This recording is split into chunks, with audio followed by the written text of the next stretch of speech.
Olha o esporte aí, eu sou o Rafael Turati, o tema de hoje é a lira acrobática. E como sempre, a gente começa com algumas curiosidades, vamos conferir. O Brasil tem um medalhista de ouro na lira acrobática. O detentor desta conquista é o nosso entrevistado, Jonas Oliveira. O atleta se tornou o primeiro brasileiro a receber o ouro na modalidade. Jonas conseguiu a conquista durante o Campeonato Mundial de Poliaéreos em Kielce, na Polônia, em 2023.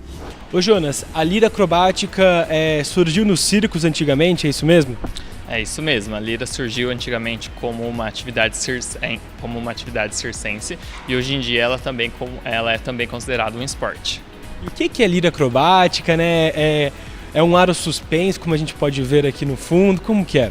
Exatamente, a lira é um aro que fica suspenso por uma ou duas cordas, ela pode ser suspensa também por corda, faixa ou tecido, e é onde a gente se pendura e faz acrobacias. Tem um tamanho exato do aro, né? O pessoal também pode chamar de bambolê, né? Tem um tamanho exato para esse aro, como que seria isso? Ele tem um tamanho entre 90 e 1,10 m, mais ou menos, depende muito de corpo para corpo, então cada corpo vai necessitar de uma lira de um tamanho diferente, mas em geral é uma lira de 95 centímetros, 1 metro de diâmetro. Tem uma altura exata, né, que a lira precisa ficar do chão ou não necessariamente? Não necessariamente, existem lugares que a lira ela fica mais baixa, existem lugares que a lira ela fica um pouco mais alta e existem lugares também que a lira ela tem uma altura móvel, então você pode começar baixo e ela vai subindo para você fazer diferentes acrobacias. E o que a gente pode perceber é que sempre tem que ter um colchão para a segurança do praticante, né? Exatamente, a segurança é em primeiro lugar, então sempre tem que ter um colchão embaixo para caso aconteça alguma coisa, se a pessoa escorregar, sempre tem um colchão para garantir a segurança dela. E é uma modalidade aérea, como o trapézio, né, o tecido acrobático, a lira acrobática entra nesse meio também, né? Isso, ela entra como os esportes aéreos, então tem a lira acrobática, tem o tecido acrobático, tem o trapézio, o mastro pendular, o poliesporte, então existem várias modalidades que fazem parte dessa categoria que são os esportes aéreos.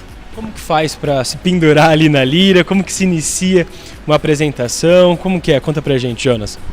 Vai muito de pessoa para pessoa, então a pessoa pode começar no chão ou ela pode começar invertendo, né, que é virar de ponta cabeça.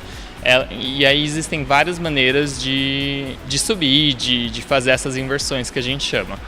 Como que é uma competição de lira acrobática? Como que é as regras, as categorias? Tá, vamos lá. É muito parecido com a ginástica artística. Então, os campeonatos, né, de lira acrobática, eles são divididos por níveis. Então, existem tantos níveis amador, profissional e elite. Só que o tipo de movimentação é muito parecido. Então, começa com os níveis fazendo os movimentos mais tranquilos, que valem menos pontos. E os níveis elite, eles já fazem os movimentos mais avançados, que são os que valem mais pontos. E são os atletas elite, que são os que vão representar o Brasil nos campeonatos mundiais. E o que consiste essa apresentação, né? O que o atleta precisa apresentar ali para a arbitragem? Tá. Uma apresentação tem em média 3 a 4 minutos e nessa apresentação o atleta ele precisa escolher uma música que represente o tipo de apresentação que ele quer fazer. Só que nessa apresentação ele tem que fazer os movimentos obrigatórios e os movimentos bônus. Os movimentos obrigatórios são movimentos tanto de flexibilidade, de força e de equilíbrio que mostram as habilidades do atleta. Então ele vai ter que escolher lá, tem um código de pontos que ele tem que escolher 11 movimentos, 4 de flexibilidade, 4 de força e 3 de equilíbrio para montar a sua sequência.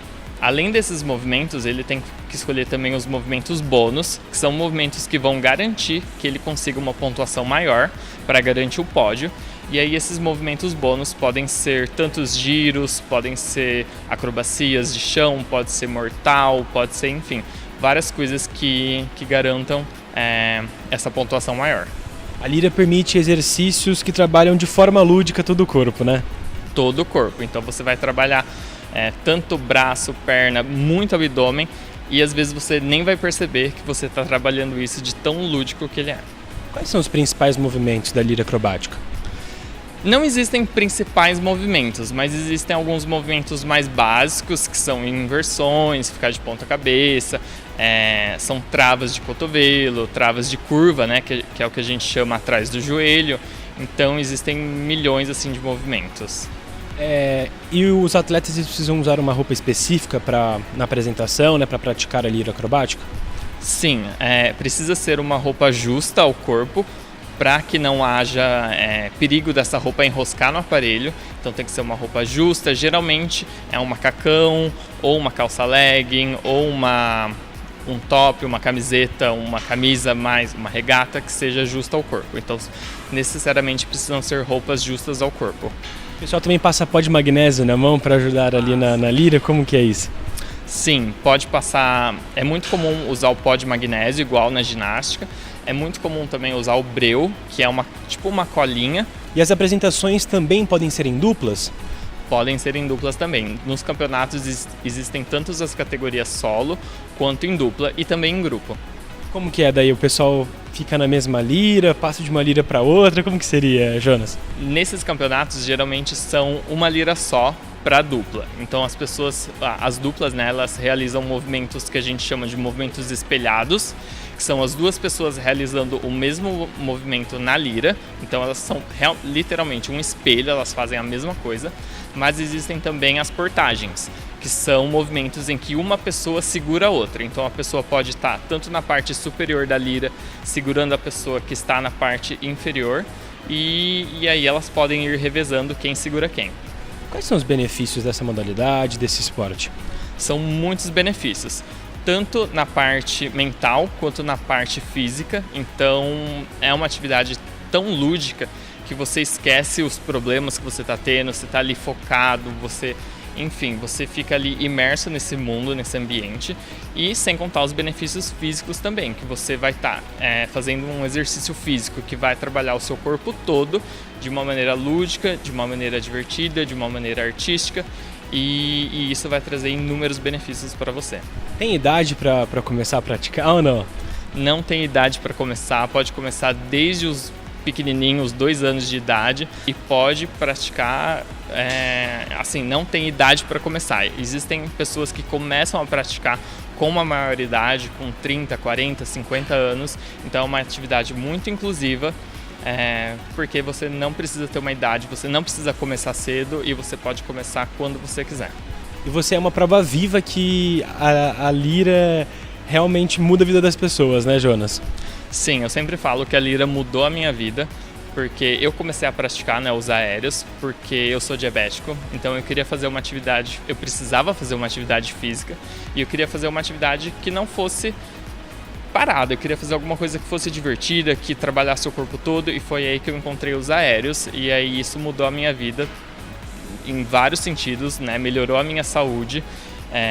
Então, por ser diabético, eu preciso tá fazendo um exercício físico, então os dias que eu treino são os dias que a minha diabetes está mais controlada, e isso também trouxe para mim inúmeros benefícios na minha vida, e tanto que eu,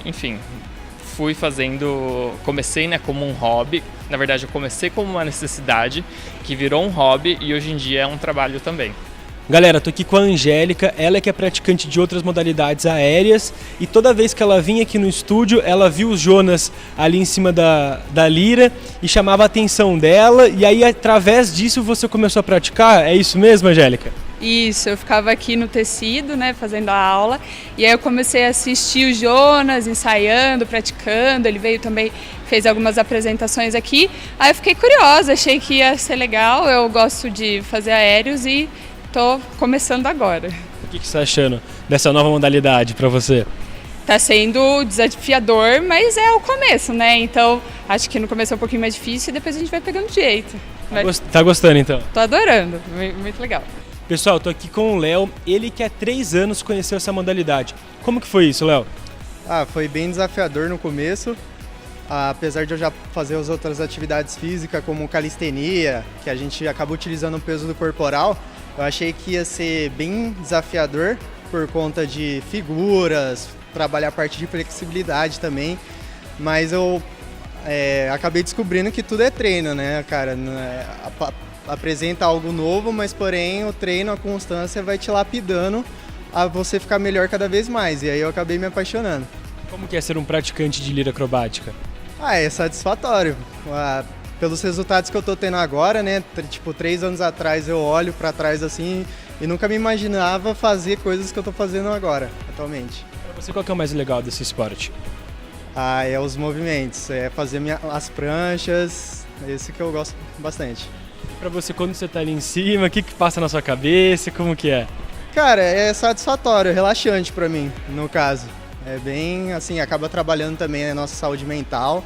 Eu gosto muito, me sinto aliviado.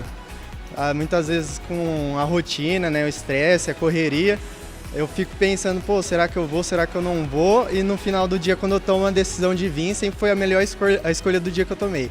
Galera, tô aqui com a Nath, ela que conheceu a lira acrobática através do tecido, uma outra modalidade aérea. Como que foi isso, Nath? Então, eu já faço tecido há mais tempo, e aí quando eu me mudei para Campinas, há mais ou menos 1 ano e meio, 2 anos atrás, eu vim para esse estúdio onde eles também ofereciam a lira, e aí eu me apaixonei, porque é mais um aéreo super divertido, a gente tem aula de dupla, é um pouco menos desafiador que o tecido já é mais dificinho, então assim, é só mais uma paixão por mais um aéreo que eu tenho. Depois que você começou a praticar a lira, a sua vida mudou? Como que foi? Mudou assim, né? A gente, querendo ou não, como todo esporte, por mais que seja individual, a nossa aula é coletiva, você acaba fazendo mais amizades, você acaba desenvolvendo muito mais condicionamento físico, muita força de core, de braço. Eu acho que, com certeza, é um exercício super completo. Pra você, o que é o mais difícil na hora que você tá ali em cima da lira? Olha, a altura. Porque assim, querendo ou não, você depende de você, da sua força e do seu próprio corpo. E a gente está numa certa altura, então acho que o mais desafiador, assim, o que eu mais tenho receio realmente é a altura. Aí é meio que uma sobrevivência ali pra não cair, como que é? É aquela coisa, todo mundo fala, mas você nunca caiu, nem do tecido, nem na lira. Eu falei, gente, quando você tá lá em cima, você segura com todas as suas forças, até aquela que você não sabe que você tem, você segura, porque depende daquilo, né? E acredito que assim, a gente tem uma consciência, sempre tem um professor junto, que você nunca vai fazer uma coisa que seja muito desafiadora, que você não se sinta preparado sem um professor, né?